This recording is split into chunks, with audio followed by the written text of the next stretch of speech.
L'opposition qui avait été interdite par les autorités, 237 personnes ont été arrêtées. Une partie de la population ivoirienne entendait protester face à un scrutin qui semble joué d'avance. Les candidatures des deux principaux opposants, Alassane Ouattara, l'ancien président Laurent Gbagbo, et l'ancien directeur général du Crédit Suisse, Tidjane Thiam, ayant été rejetées. Écoutez les précisions de notre correspondante sur place, Julia Guggenheim.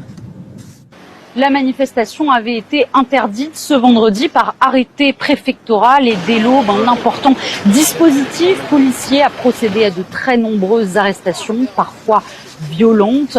Alors si la manifestation n'a pas pu avoir lieu sur l'axe qui était initialement prévu, un certain nombre de groupes de militants sont néanmoins sortis pour tenter de se faire entendre. Tous nous ont dit qu'ils étaient là pour dire non au 4e mandat du président sortant, Alassane Ouattara.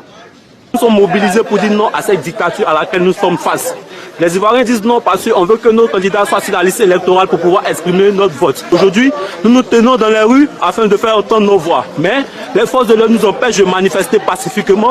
Ils nous lancent des gaz lacrymogènes et nous pulvérisent avec tout et n'importe quoi. On dit non et force au peuple, que la démocratie règne.